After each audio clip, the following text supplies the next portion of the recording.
Hi guys, Marose here. I hope you had a great week. Last Sunday was Mother's Day, and before anything else, I wanted to greet all the mothers out there a belated happy Mother's Day.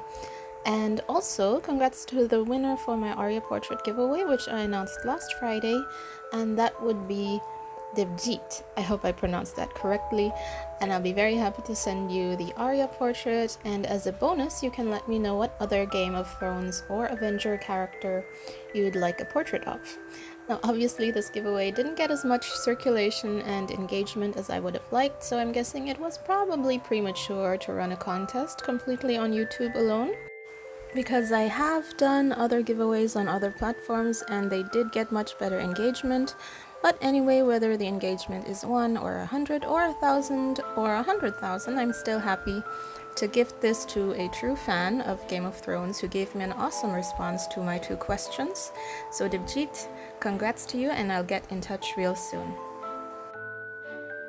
Moving on, this piece that you see me working on is an art journal entry of a girl with a bouquet of flowers, and it's actually a composite of several photos that I edited together using Photoshop. If you want an idea of how I edit a photo for use as a reference, you can click on the link in the YouTube card.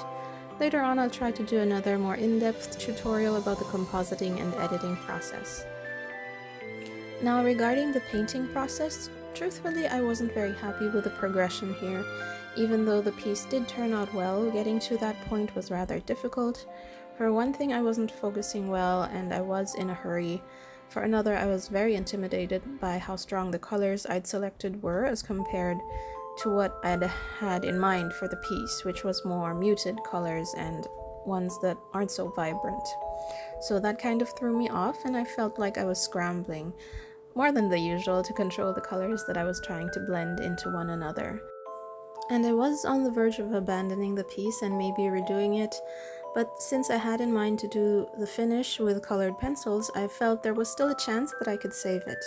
So yeah, once I switched to colored pencils is when I began doing a lot of course corrections, which I don't really like. If the purpose of one medium is to color over your mistakes with other medium, that to me doesn't feel very good. The colored pencils should have served as more of a complement to the watercolor. So all throughout coloring this piece, I felt like if the feeling can be described, it's almost like you're in a sports game and you win the match, but just barely, and you feel like you didn't deserve the win because you didn't play your best throughout. Anyway, a win is a win, and in art, I guess, a successful painting or artwork is still a success, regardless of how you stumble to get there. But you do have to learn your lessons from the experience. So my takeaway from this that I would like to share with you new and young artists is don't be afraid to make mistakes. When you feel yourself getting frustrated with something you've been working on, take a breath. Don't abandon the project right away, and this is a big lesson that I've learned. More often than not, you should follow through and finish what you started. I mean, if you already think your artwork is a failure anyway, then what's the worst that can happen, right? You never know, you might be able to come out on top after all, or even if you do end up abandoning the piece, you will still have gained some learning and experience.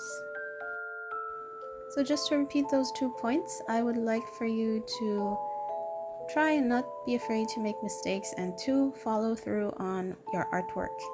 And if that makes sense to you, leave me a like or discuss with me in a comment below. I'd love to hear your thoughts. And that's all the wisdom I wanted to impart today, and I hope that was helpful. So towards the middle part of working on this piece, I was starting to get it together and things are properly taking shape, and I'm pretty much sure at this point that this piece will come out the way that I like. So another thing I wanted to talk about was what I'll be working on next. Now that I'm quite comfortable with rendering skin tones and with working in this style wherein I use watercolor and colored pencils combined, I think I'm ready to work on a bigger project, or like a collection of pieces in this style or using these media.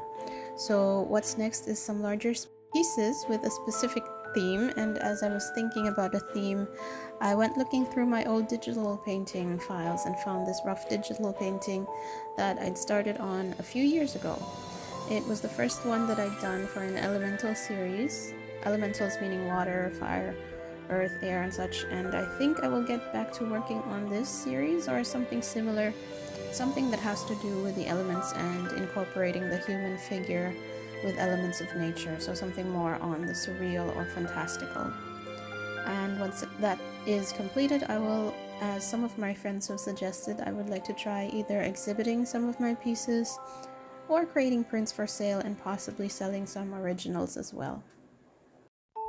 And of course, I will keep giving you updates on that project as I work out more of the details of it. And just to remind you new subscribers, currently my schedule for posting new videos is they come out on Fridays, and I think this is now the 3rd week in a row that I've committed to that schedule. And again, to watch more of my videos related to rendering skin tones, click on the top video link on the left.